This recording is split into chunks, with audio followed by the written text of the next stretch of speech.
जहाँ भ्रम होगा तो बाहर से चीज़ कब हटेगी?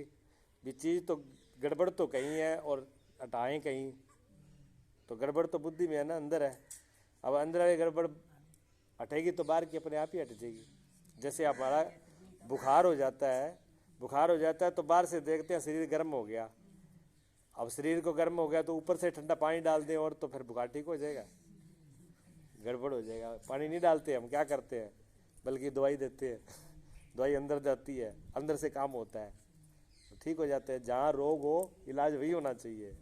तो भ्रम भ्रम हमारे अंदर है, हमारी बुद्धि, संसार में नहीं।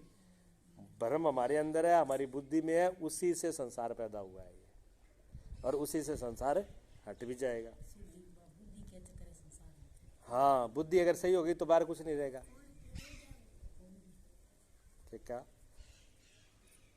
तो एक तो सामान्य भ्रांति काल विषय प्रतीत हुए है, और भ्रांति के अभाव काल विषय भी वह सिपी प्रीत ऐसे प्रतीति हुए है।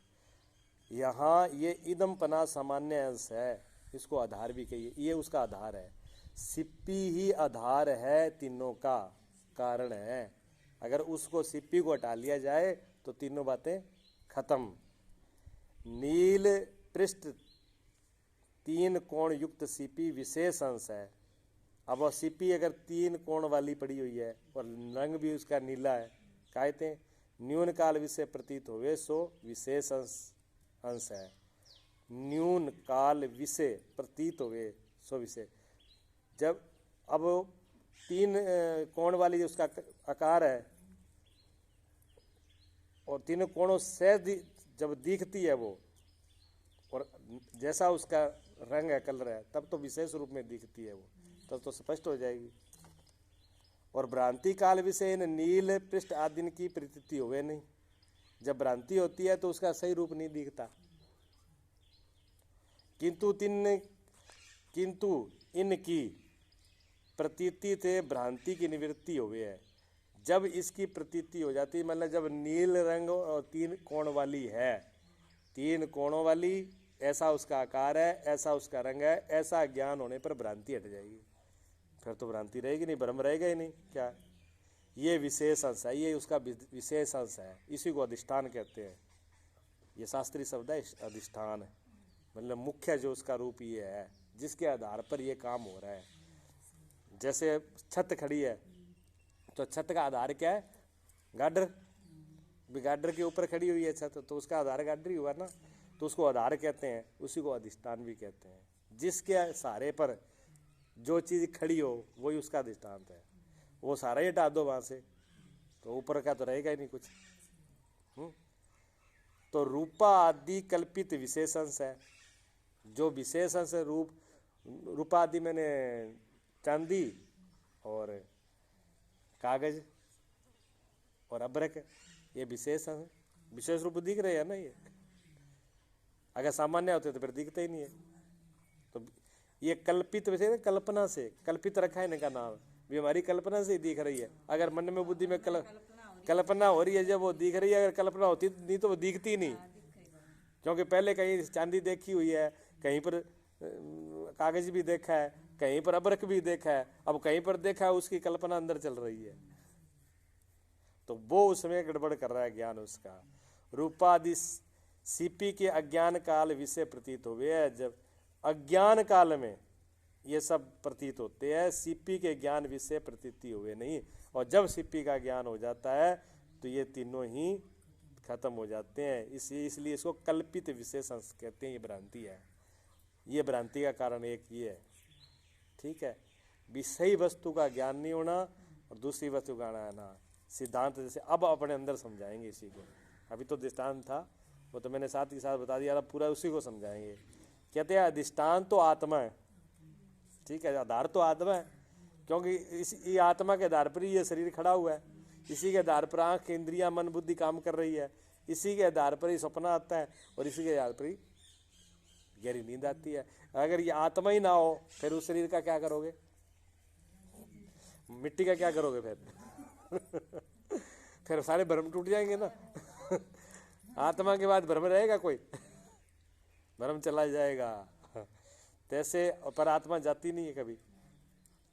तैसे अधिष्ठान आत्मा, जागृत तथा स्वप्न और सुप्ति, ये तीन भ्रांति आत्मा के अज्ञान से हुए है।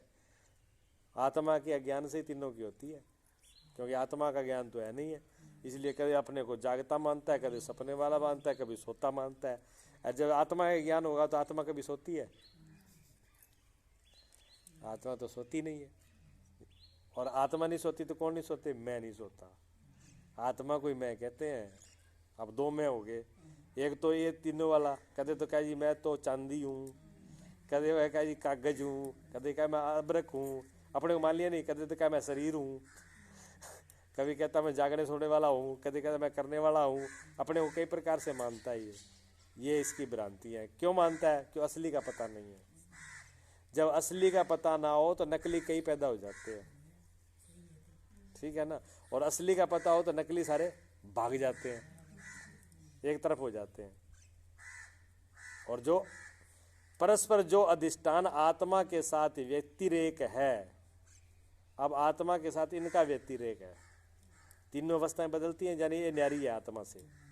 और अनमय कौन है इसमें? जो तीनों में रहता है, अनमय आत्मा। जागृत भाषे तब स्वप्न और सुप्ति भाषे नहीं। जब जागृत अवस्था होती है, जब आप जागते हो, तब सपना और नींद, गहरी नींद होती है।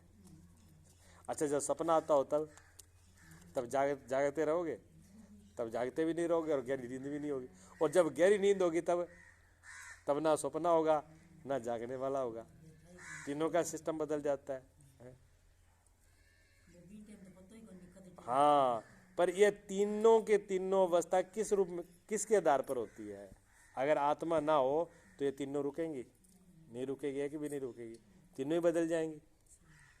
तीनों उसी पे तो बदल रही है। अगर वो आत्मा निकल जाए तो तीनों अवस्था गई, तीनों भ्रम है। अच्छा, उसके आधार पे ही हो रही है। जब आधार वही है तो वो तो रहता ही रहता है, लेकिन वो किस रूप में रहता है? सामान्य रूप में रहता है। सामान्य रूप में रहता है आत्मा। सामान्य रूप में तो सबको, अज्ञानी को, मूर्ख को, अनजाने से अनजाने को, जीव को, सबको मैं अपना सबको होता है।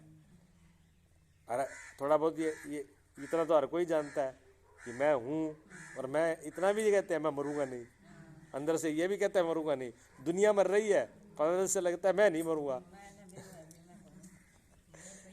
है, मैं नहीं मरूंगा। ये बात वैसे तो सत्य है, क्योंकि आत्मा कभी मरती नहीं है, लेकिन अभी उसको पूरा ज्ञान नहीं है। ये सामान्य ही ज्ञान है। अगर वास्तव में आत्मा का ज्ञान हो जाए विशेष रूप से, फिर तो ये तीनों हट जाएंगी, फिर तो वो रह ही जाएगा, फिर तो हमारा ही है। तो सच्चाई इनमें से कौन हुआ? ये तीनों, ये सच्चा है कि आत्मा सच्चा है? आत्मा सच्चा है तो हमारा होना सच हुआ, तो हम सच्चे हैं। तो प्रपंच झूठा हुआ कि नहीं हुआ? प्रपंच झूठा हुआ ना। तो वही तो ये बता रहे हैं कि प्रपंच झूठा है। वह क्या मैंने दिखा सच्चे है। अब आंखों से तो दिखेगा, लेकिन बुद्धि में तो नहीं दिख रहा। बुद्धि में ये भ्रम हट जाए, आंखों से दिखता रहे, फिर आंखों से वैशक दिखता रहे भी ये भ्रम है, लेकिन बुद्धि से हट जाना चाहिए। बुद्धि से हट गया तो बीमारी खत्म, कट गई बीमारी। यहाँ आत्मा के अविद्या उपाधि से आरोपित, देखो आत्मा इन तीन अवस्था विषय अनुष्य हो के प्रकाशता है। तीनों अवस्था में आत्मा ज्ञान करता रहता है। प्रकाशना में नहीं, ज्ञान करना। जागता है तो जागते का भी करता है, सोता है तो सोते का भी करता है, गहरी नींद है तो गहरी नींद का बता तीनों को देता है भी क्या हालत थी है, बताते हैं ना। हाँ, तीन आत्मा में अविद्या उपाधि के आरोपित तीन अंश हैं, सामान्य, विशेष और कल्पित अविद्या से है। कहते हैं जब ये तीनों का ज्ञान कर रहा है तो फिर इसको ये भी तो ज्ञान होना चाहिए, नहीं कि मैं हूँ। ये क्यों नहीं होता?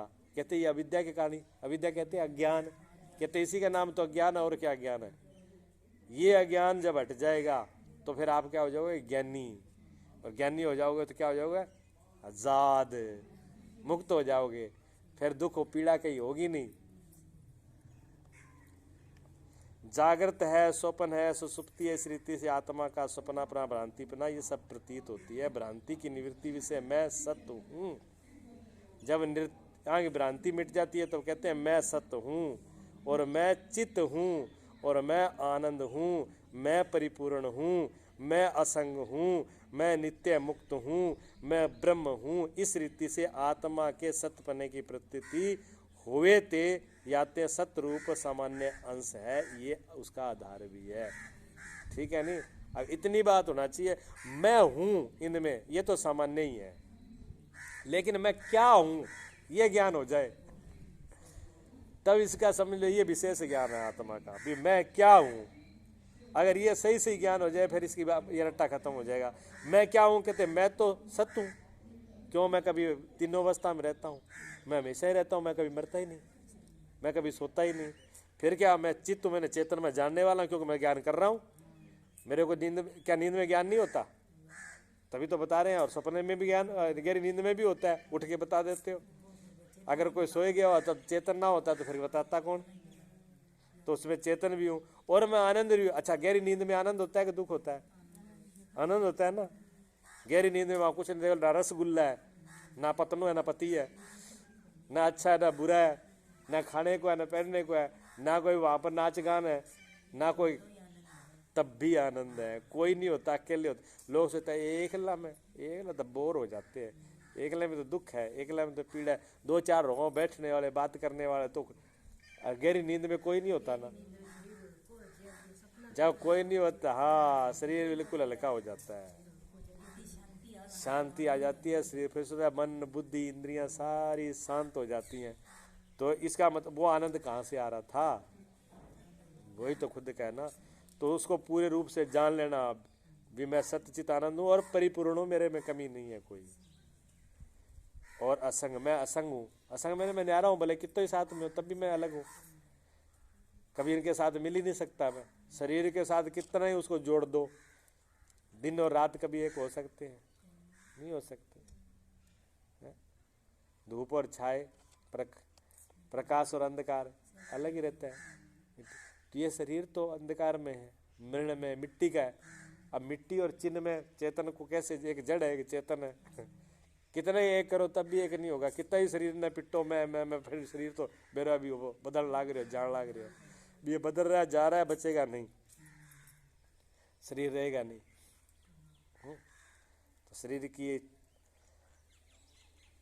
जो भ्रांति हो रही है वो उसकी वजह से उसका पूर्ण ज्ञान नहीं है, यानी आत्मा का विशेष ज्ञान नहीं है। मैं ब्रह्म हूँ और मैं नित्य हूँ, मैं हमेशा हूँ, मैं मुक्त भी हूँ, मैं, मेरे को कोई बांधने वाला नहीं है, बंध ही नहीं सकता मैं। और ब्रह्म कहते हैं सब, ये सबसे बड़ी बात है, मैं ब्रह्म हूँ, यानी मैं परमात्मा हूँ, सब जगह मैं ही हूँ, ऐसा ज्ञान हो जाना। इस रीति से आत्मा के सत्यपने की प्रतीति होने ते सतरूप सामान्य अंश है और ये आधार भी है। चेतन आनंद असंग अद्वितीय होने से आदि जे आत्मा के विशेषण है, सो विशेष अंश कही है। ये आत्मा के विशेष अंश है, विशेषण है, ये उनके आत्मा का गुण है। ये भ्रांति काल वैसे इनकी प्रतीति नहीं होती। जब भ्रांति होती है तो ये प्रतीति नहीं होती। जब भ्रांति होती है, भ्रांति मैंने जब हम अपने को शरीर मान लेते हैं, मन मान लेते हैं, बुद्धि मान लेते हैं और सपने वाला मान लेते हैं, जागने वाला मान लेते हैं, छोटा बड़ा मान लेते हैं, तो फिर वो आत्मा दिखता है। उस वक्त आत्मा के ज्ञान नहीं होता। और जिस टाइम में आत्मा ज्ञान होगा उस टाइम में ये थोड़ी देर बैठ जाओ ध्यान में, और ध्यान बैठ करके जैसे ही ध्यान लग गया अंदर, तो उस टाइम में ना शरीर की याद रहेगी, नहीं रहेगी, शरीर को भाग जाएगा कहीं के मारे कहीं। जब शरीर ही नहीं रहेगा तो शरीर की सारी बीमारियां नहीं रहेंगी, हैं? इनकी प्रतीति से भ्रांति की निवृत्ति हुए जाती है, विशेष अंश है और अधिष्ठान भी कही है। इनकी भ्रांति से होता है, ये विशेष अंश है। तीन अवस्था रूप प्रपंच कल्पित विशेष है। तीनों अवस्थाएं ये कल्पित है, ये विशेष अंश है। ब्रह्म से अभिन्न आत्मा के अज्ञान काल विषय प्रतीत हो गया है। ब्रह्म से अभिन्न आत्मा के, ब्रह्म कहते हैं परमात्मा, परमात्मा से एक होकर के भी, मतलब अलग नहीं है ये, परमात्मा के साथ आत्मा का होकर के भी अज्ञान काल में ऐसा होता है, दो हो जाते हैं। मैं ब्रह्म हूं ऐसा आत्मा का ज्ञान काल में आत्मा से भिन्न सत्य प्रतीत हुए नहीं। जब आत्म परमात्मा से अलग मान रहे हैं तब तो सब न्यारे अलग अलग हो रहे हैं, तब तो भ्रांति पैदा हो रही है। और जब अपने आप को जान लिया कि मैं परमात्मा हूँ, फिर आत्मा और परमात्मा अलग अलग होती नहीं है, फिर तो एक ही है। याते ये तीन अवस्था प्रपंच कल्पित विषय, ये कल्पित है विशेष है, मतलब कल्पना ही है। ये प्रपंच कल्पना है, ये अज्ञान है, ये तीन अवस्था कुछ नहीं है, और ये भ्रांति है।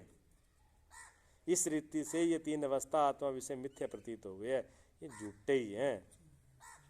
अब प्रश्न है, प्रश्न आगे प्रश्न करेंगे, एक बात तो बता दी उन्होंने। अब दूसरा प्रश्न है, कहते हैं आत्मा विषय मिथ्या प्रपंच प्रतीति में अन्य दृष्टांत कौन से हैं? कहते एक बात तो आपने समझा दी है, दृष्टांत तो समझा दिया हमें, सिप्पी वाला भी, सिप्पी में ये तीन आते हैं, कोई और दृष्टांत तो समझाओ, हमारी बुद्धि में अच्छी तरह से बैठ जाए ये बात बुद्धि में अच्छी तरह से आ जाए, इसलिए कोई और बात हो इसी बताओ, और दृष्टांत तो बताओ जिससे हमारे ये बैठ जाए दिमाग में भी ये बात सत्य है ऐसा ही। तो कहते हैं सुनो, सताणु विषय पुरुष प्रतीत हो गया है, ठीक है। सताणु में पुरुष प्रतीत होता है। सताणु कहते हैं ठूंठ को, ठूंठ हो कितना ही, आदमी जितना ही। आदमी कितना होता है? 5 फुट का, 6 फुट का, 5 फुट का, 4 फुट का, 6 फुट का एक ठूंठ खड़ा हो, और आदमी वहां से जाता हो, और अंधेरा हो थोड़ा थोड़ा, तब वो क्या लगेगा? कोई न कोई आदमी खड़ा है। अब वो आदमी खड़ा है, वो कैसे दिख रहा है? उसमें पहले आदमी देखा हुआ है, ये ज्ञान तो उसके अंदर है, ठीक है। और आदमी इतने फुट का होता है, इतना भी उसको ज्ञान है, ठीक है। ठूंठ बहुत लंबा हो तब भी ये प्रतीति नहीं होगी। एक तो वो उसका सामान्य है, उसके बराबरी है, गुण उसके धर्म रहे हैं। दूसरी बात है भी ठूंठ है, पुरुष दिख क्यों रहा है? क्योंकि ठूंठ का विशेष ज्ञान नहीं हो रहा। ठूंठ का विशेष ज्ञान क्यों नहीं हो रहा? क्योंकि अंधकार है, कुछ ना कुछ अंधेरा है ना, थोड़ा पूरा ही अंधकार हो मान लो, अगर ज्यादा ही अंधकार हो, फुल अंधकार हो, तब तो कुछ भी नहीं दिखेगा, फिर तो ना ठूंठ दिखेगा ना पुरुष दिखेगा, सामान्य ज्ञान भी नहीं होगा। मतलब कुछ अंधकार है, स्पष्ट अंधकार नहीं है, तो थोड़ा थोड़ा उसमें झलक है, तो थोड़े थोड़े झलक में देते हैं कोई ना कोई आदमी, पुरुष में आदमी खड़ा है। अब आदमी जो खड़ा है वो उसकी वजह से दिख रहा है, अंधेरे की वजह से, ठीक है। तो अंधेरा क्या है? अज्ञान। ये प्रपंच भी अज्ञान की वजह से। आत्मा का पूरा ज्ञान नहीं हो रहा है, कोई न कोई चीज है, बस तो सबको पता है भी आत्मा तो है, आत्मा बगैर तो कुछ होता ही नहीं है। लेकिन आत्मा कैसी है? सत्यचित आनंद रूप, उसका विशेष रूप से ज्ञान नहीं है। जब विशेष रूप से ज्ञान नहीं है तो फिर प्रपंच, फिर संसार, फिर शरीर, फिर मन बुद्धि, फिर माया, फिर झंझट दिख रहे हैं। और सही आत्मा का ज्ञान हो जाए तो नहीं दिखेगा। तो उन्होंने कहा, विस्तार से बताएंगे, कहते हैं स्थाणु विषय पुरुष, जैसे ठूंठ में पुरुष दिखता है, और कहते हैं साक्षी विषय स्वप्न, जैसे साक्षी में स्वप्ना दिखता है, और मरुभूमि विषय जल, जैसे मरुभूमि में जल, आकाश विषय नीलता, रज्जु विषय सर्प, और जल विषय अधोमुख व वृक्ष प्रतीत हो गया, दर्पण विषय नगरी प्रतीत हो गया, सो मिथ्या है। आत्म विषय अपने अज्ञान प्रपंच अज्ञान ते, आत्मा के अपने अज्ञान से प्रपंच प्रतीत हुए, सो मिथ्या है। इस रीति से प्रपंच के मिथ्यापन का निश्चय, सो प्रपंच के ये बाद कहते हैं मिटाना होता है। अब उन्होंने 7 प्रमाण दे दिए। उन्होंने कहा था एक दृष्टांत बता दो, उन्होंने एक नहीं, हम आपको 7 बता देंगे। आपको समझ में आना चाहिए, आपको समझ में आना चाहिए। आप एक ही बात बता रहे हो, हम तो आपको 7 बता रहे हैं। तो पहला क्या बताया? सताणु में पुरुष, फिर दूसरा क्या? साक्षी विषय स्वप्न। अच्छा, साक्षी कहते हैं आत्मा को, देखने वाले को, गवाह को, जो देखने वाला है गवाह है आत्मा। अच्छा, स्वप्न कौन देख रहा है? आत्मा देख रही है, लेकिन आत्मा के अंदर स्वप्न तो नहीं है, तो वो तो बाहर एक अडम्बरी तो हो गया ना। बाहर ऐसे एक दिख ही रहा है तो नहीं, लेकिन लग तो ये रखे ना, सपना मैंने देखा, मेरे में देखा, ऐसे लगे ना मेरे में देखा। नहीं, आत्मा में तो कुछ भी नहीं है। आत्मा तो सिर्फ प्रकाश रूप है, देखने वाला है, लेकिन प्रतीत होता है जैसे हम ही देख रहे हैं, उसके साथ एक एकता हो जाती है, और सपने के सुख दुख भी होते हैं। नहीं तो सुख दुख होने की क्या जरूरत है, कोई जरूरत नहीं है। फिर कहते हैं मरुभूमि विषय जल प्रतीत हो गया। मरु कहते हैं राजस्थान की भूमि को। राजस्थान के अंदर क्या होता है, उसको मृग मरीचिका भी कहते हैं।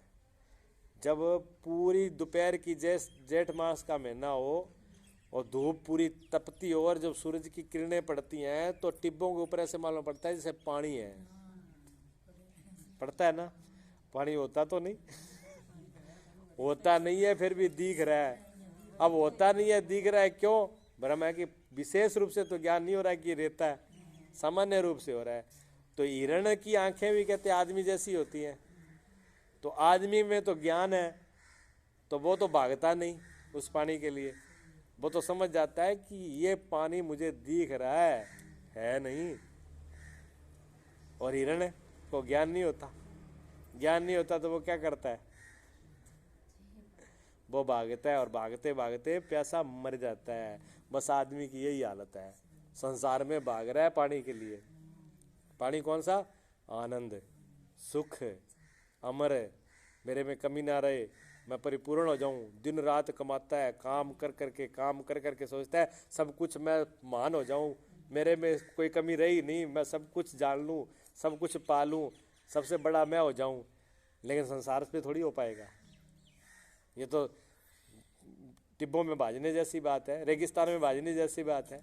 रेगिस्तान में जल मिलेगा नहीं, कितने भाज लो, जितने भाजेंगे उतने आगे और दिखेगा वो। जिसने टिब्बा नहीं देखा हो तो आपने देखा जब गाड़ी में या बस में कार में बैठे होते हैं, सड़क पर दिखता है ना शीशे में से, दोपहर में आगे सड़क पर भी दिखता है। तो ये भ्रम है किसका? आंखों का भ्रम है, वास्तव में है नहीं। दिखता है, वास्तव में है नहीं। ये प्रपंच भी, ये शरीर भी, ये माया दिखता है नहीं। अच्छा, जब ज्ञान हो जाता है भी दिखता है, फिर नहीं दिखेगा वो? दिखेगा तब भी।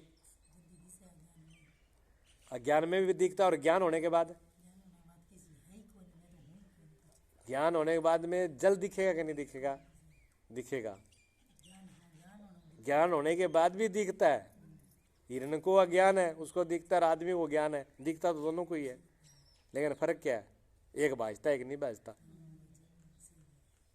एक भाग रहा है, एक नहीं भाग रहा। भाग को नहीं रहा जो समझदार पुरुष है, जिसको ज्ञान हो गया, वो भागता नहीं है, दिख उसको भी रहा है। ठीक है ना? इसी प्रकार ये संसार ज्ञानी को भी दिखता है। ये नहीं हुआ ज्ञानी हो, ज्ञान होने के बाद में बस सारा संसार का मर गया, ऐसे तो नहीं होता। अगर ऐसे हो जाता तो फिर भगवान ज्ञान लेना, गुरु शिष्य संबंध, ज्ञान लेना देना, ये सब छुट्टी हो जाती। ज्ञानी होने में ज्ञानी तो बस छुट्टी कर जाता, ये संसार रही नहीं। ज्ञान किसको सुनाऊं, चेला किसको बनाऊं, उपदेश किसको करूं, फिर तो सारी बातें खत्म हो जाती। दिख ज्ञानी को भी रहा है, जैसे अज्ञानी को दिख रहा है ऐसे ज्ञानी को भी दिख रहा है। लेकिन दोनों में फर्क क्या है? ज्ञानी उसको सच मान करके उसमें भाग रहा है।